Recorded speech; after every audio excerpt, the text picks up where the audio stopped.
वेणु गीत।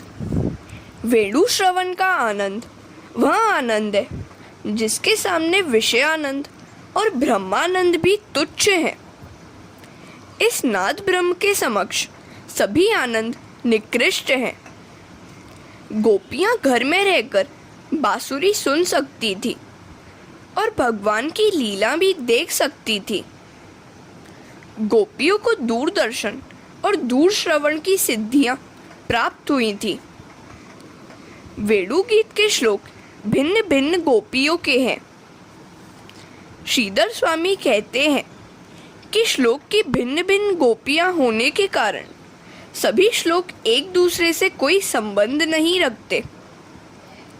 गोपियां कहती हैं, हमारे नयन तथा नयन युक्त जीवन की यही सफलता है कि जब श्याम सुंदर श्री कृष्ण और गौर सुंदर बलराम गोप बालकों के साथ वन में गाय चराने के लिए आते जाते हों, अपने ओष्ठ द्वय पर मुरली धारण किए हों और हमारी ओर प्रेम भरी तिरछी चितवन से देख रहे हों, उस समय हम उनकी मुख माधुरी का पान कर सकती हैं। बलराम श्री कृष्ण उत्तम नटों की भांति अत्यंत शोभायमान है। ऐसे कृष्ण के दर्शन करने वाली आंखें ही सार्थक हुई हैं। ऐसे दर्शन के बिना नेत्रों की ओर कोई सार्थकता ही नहीं है। जिस प्रकार नेत्रों की सफलता श्री कृष्ण के दर्शन पाने में है, वैसे ही देह की सफलता सभी इंद्रियों के कृष्ण सेवा में जुटने में है।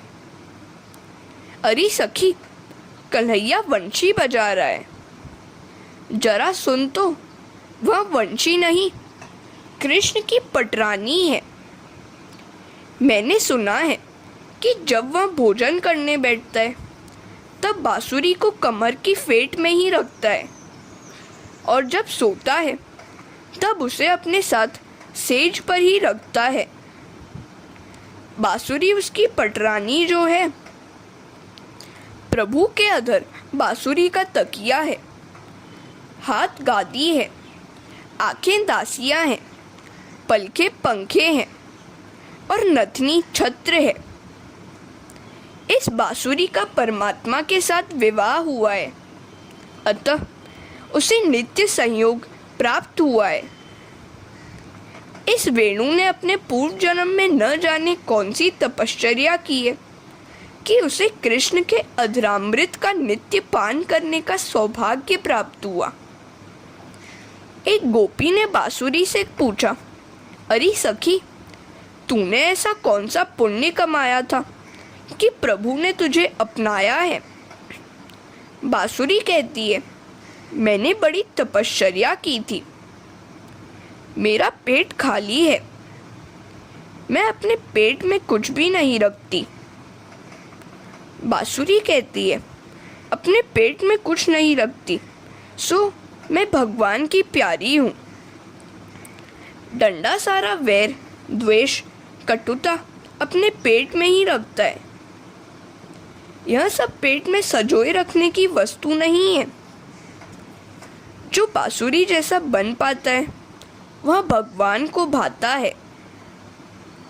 बांसुरी ने कहा कि मुझ में कई गुण हैं, मैंने कई कष्ट झेले हैं, 6 ऋतुओं की मार भी मैंने सही है।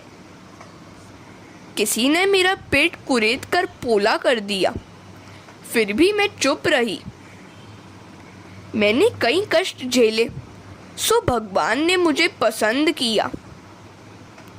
चाहे जितने दुखद प्रसंग आते रहे, धीरज न गंवाना। कम खाने वाले का शरीर निरोग रहता है और गम खाने वाले का मन निरोग रहता है। बांसुरी अपने स्वामी की इच्छानुसार ही बोलती है। इसी तरह भगवान की जो इच्छा हो वहीं बोलो। गप लड़ाने वाला अविवेकी हो जाता है, वह स्वयं ही अपना विनाश करता है और दूसरों को भी हानि पहुंचाता है। हम सबके स्वामी हैं ईश्वर, उनकी इच्छा को ही वाणी दी जानी चाहिए। मैं अपने स्वामी की इच्छा को ही सुरों में ढालती हूँ, सो सज्जन दुर्जन, छोटे बड़े नाग, कस्तूरी मृग, गाय सभी डोलने लगते हैं। सभी को आनंद हो वैसी मधुर तान बांसुरी छेड़ती है। हरे कृष्णा। बांसुरी ने बहुत कुछ सहन किया, तभी प्रभु के सम्मुख हो पाई है। जो सोच विचार कर दुख सह लेता है, उसके पाप जल जाते हैं। मधुर बोलने का निश्चय करो। किसी के दिल को चोट लगे ऐसा कभी न बोलो। लकड़ी की मार तो भुलाई जा सकती है, किंतु शब्दों की मार हमेशा याद रह जाती है। कुछ कठोर भी बोलना पड़े तो प्रेम से बोलो। बांसुरी का एक गुण और भी है कि जब भी वह अकेली होती है तब वह मौन ही रहती है। तुम भी ईश्वर के ध्यान के समय मौन पालन करो। कई लोग तो शरीर से सावधान रहते हैं, मुंह बंद रखते हैं, किंतु मन से चलते फिरते और बोलते रहते हैं। मौन का अर्थ है मन से भी कुछ न बोला जाए। मन का मौन ही सर्वोत्तम मौन है। महारानी बांसुरी बोल देने के बाद अपने पेट में कुछ भी नहीं रखती।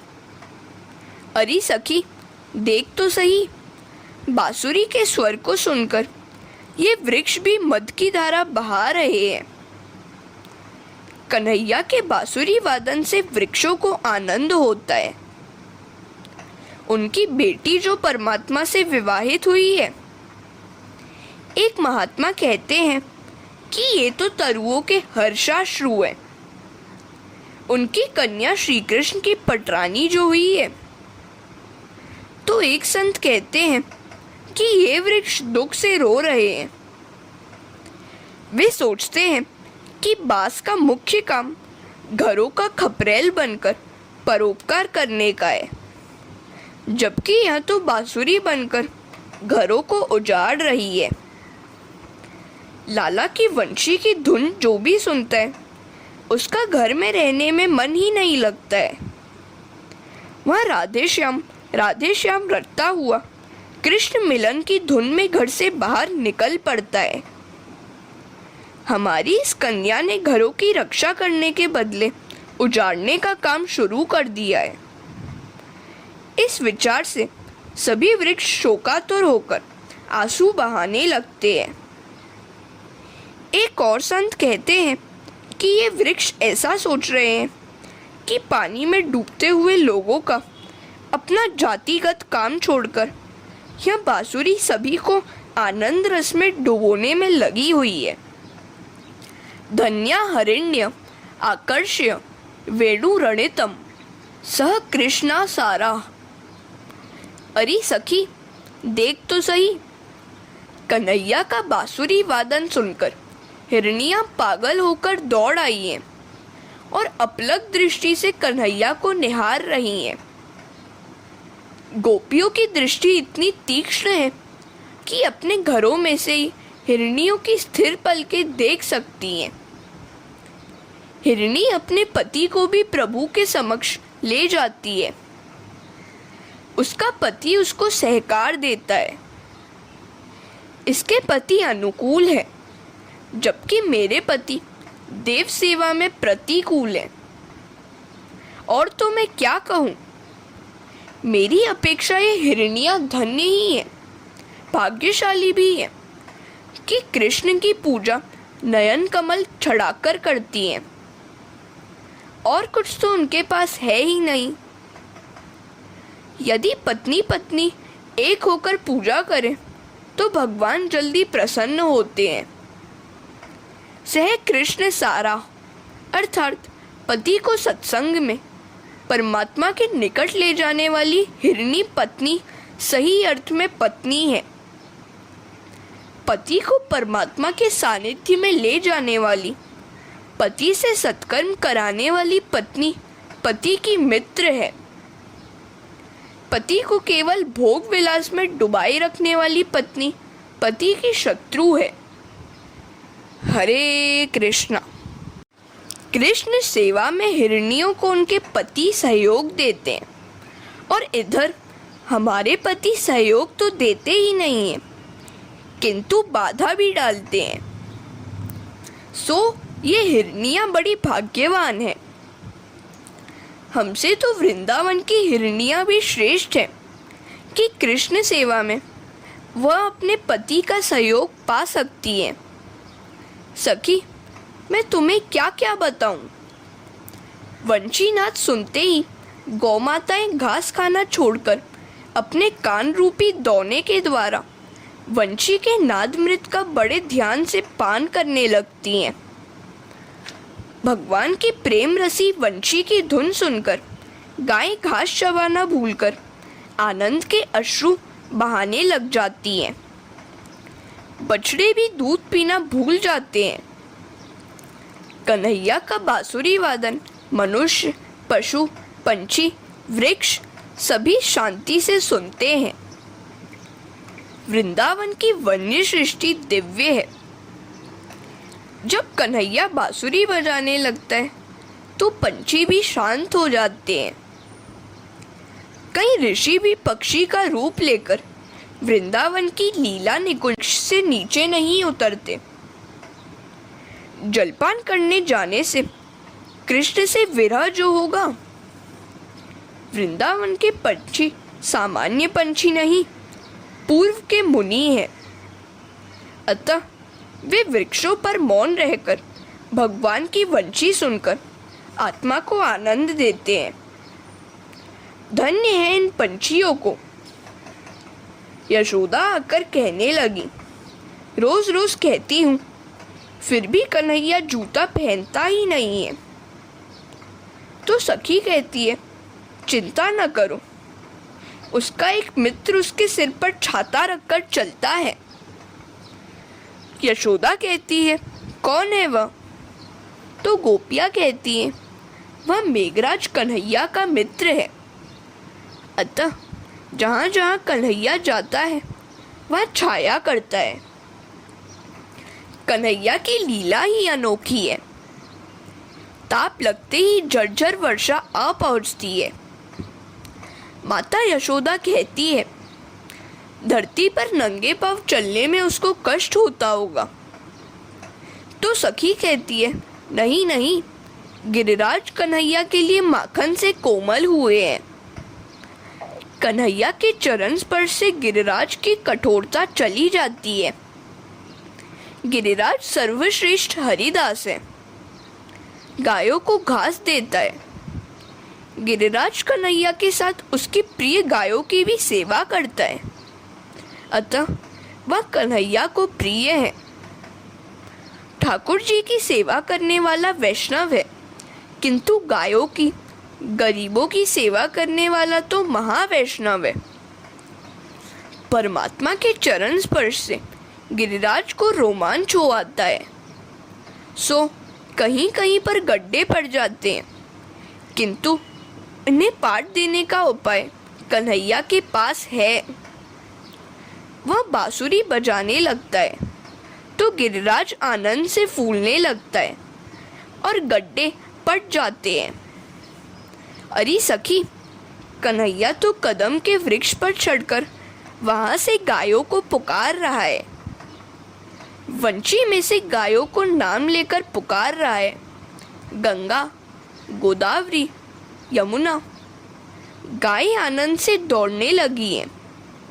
देख तो, गायें उस वृक्ष को घेरकर आनंद ध्वनि कर रही हैं, मेरे लाला को निहार रही हैं।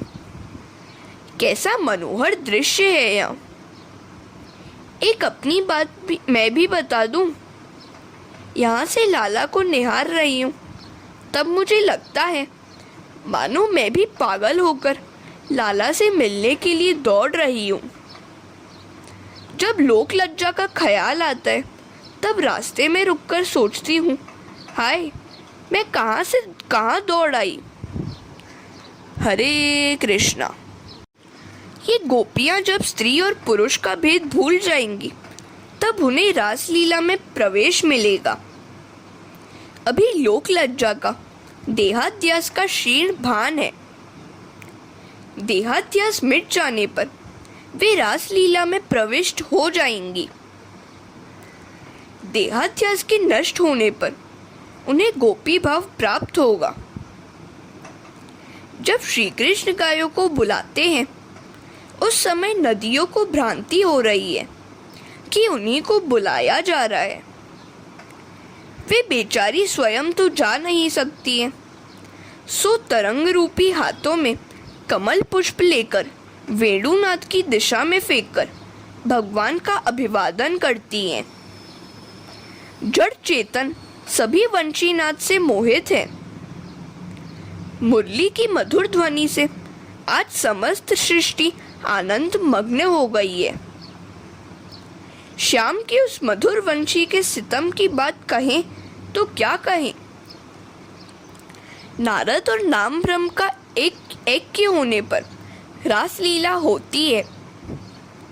वेणु गीत नाद ब्रह्म की उपासना है। नाम में नाम का लय हुए बिना नाद ब्रह्म नहीं हो पाता।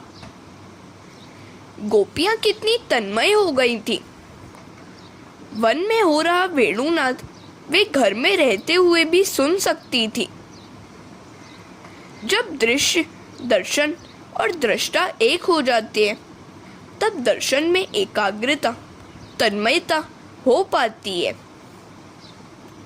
ईश्वर तो रोज रोज वंशी बजाकर जीव को अपनी ओर बुलाते रहते हैं, किंतु यह बधिर जीव सुनता ही नहीं है। वृंदावन की बातें और कृष्ण की कथा करते करते गोपियां अनायास समाधिस्थ हो गईं। वर्णयन्त्यो मिथो गोपय क्रीडास्तन्मयताम ययुः। श्री कृष्ण क्रीड़ाओं के वर्णन करती हुई गोपियां श्री कृष्णमयी हो गई। उनके हृदय में लीलाओं की स्फुरना होती है। उन्हें ध्यान, धारणा आदि की जरूरत ही नहीं थी। योगी जन नाक पकड़कर प्राणायाम करके ब्रह्म दर्शन करने का प्रयत्न करते हैं, फिर भी वे सफल नहीं होते हैं, किंतु वही ब्रह्म दर्शन गोपियों को अनायास हो जाता है। गोपियां योगियों से भी श्रेष्ठ हैं।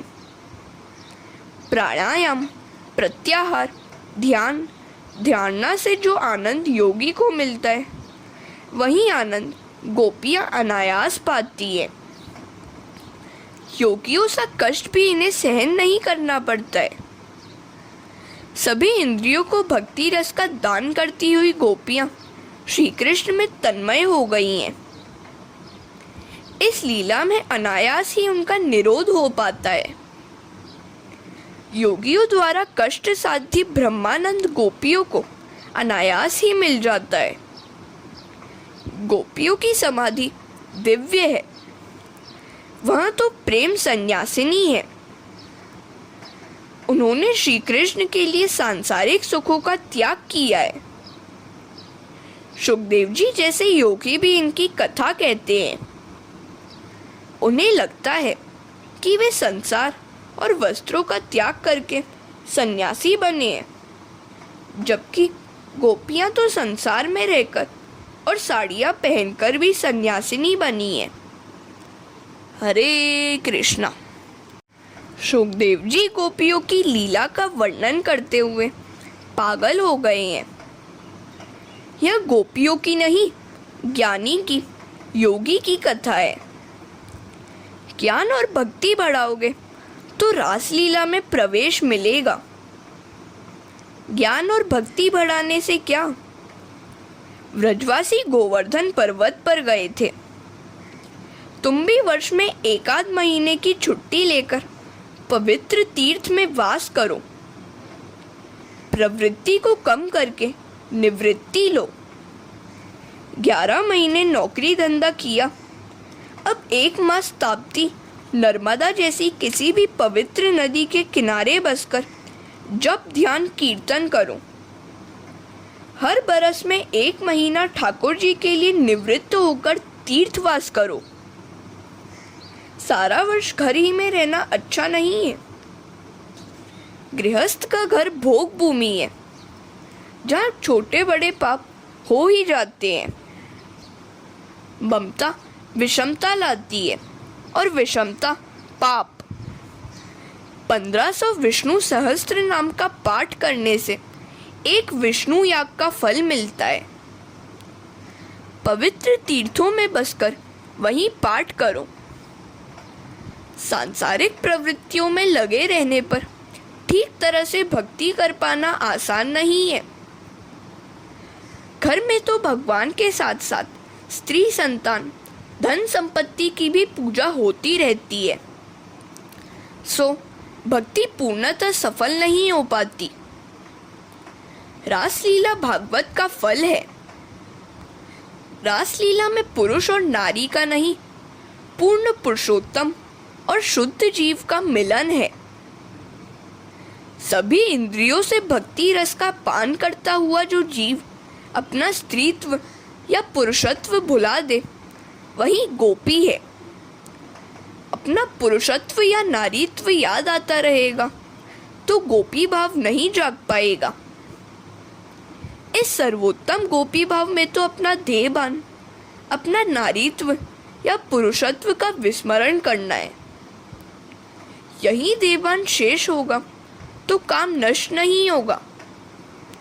काम भुलाए जाने पर ही गोपी भाव जागता है। परमात्मा का इस प्रकार स्मरण करो कि अपना देहभान ही न रहे। ज्ञान मार्ग के अनुसार अज्ञान के कारण उस भेद का आभास होता है जिसका नाश करना है। भक्ति मार्ग भेद का नाश करके अभेद सिद्ध करने को कहता है। भक्त भक्ति के सहारे भेद का नाश करके श्री कृष्ण के साथ एक हो जाता है। वासना का क्षय होने पर जीवन सुधरता है। पूतना रूपी वासना और तृणावर्त रूपी रजोगुण का नाश होने पर जीवन सात्विक होगा। भक्ति रस सभी इंद्रियों को पुष्ट करेगा। दावाग्नि शांत होने पर वेणु गीत सुना जा पाएगा। यह सब तैयारी रास में जाने की है। ईश्वर का प्रत्यक्ष स्वरूप है नाद ब्रह्म। इसमें तन्मयता होने पर परब्रह्म की प्राप्ति होगी। वेणु गीत में ब्रह्मचारिणी गोपियों का रास है। यज्ञ पत्नियों के प्रसंग में विवाहिता और गोवर्धन लीला में वानप्रस्थी गोपियों के साथ रास है। वेणुनाद में नाद ब्रह्म की उपासना करती हुई गोपियां तन्मय हो गई। गोपियों ने कात्यायनी व्रत किया, सो कृष्ण ने उन्हें दिव्य वस्त्रों का दान दिया। एक बार गोप बालकों को भूख लगी तो उन्होंने कन्हैया से बात की। कन्हैया ने उनको यज्ञ कर रहे ब्राह्मणों के पास भेजा। ब्राह्मणों ने कुछ भी नहीं दिया, किंतु ब्राह्मणों की पत्नियों ने उन्हें भोजन कराया। यही है यज्ञ पत्नियों के उद्धार की संक्षिप्त कथा। अन्नदान सर्वोत्तम दान है। भगवान गरीबों और परम पवित्र ब्राह्मणों के मुख से भोजन करते हैं। सभी को यथाशक्ति भोजन कराओ। हरे कृष्णा।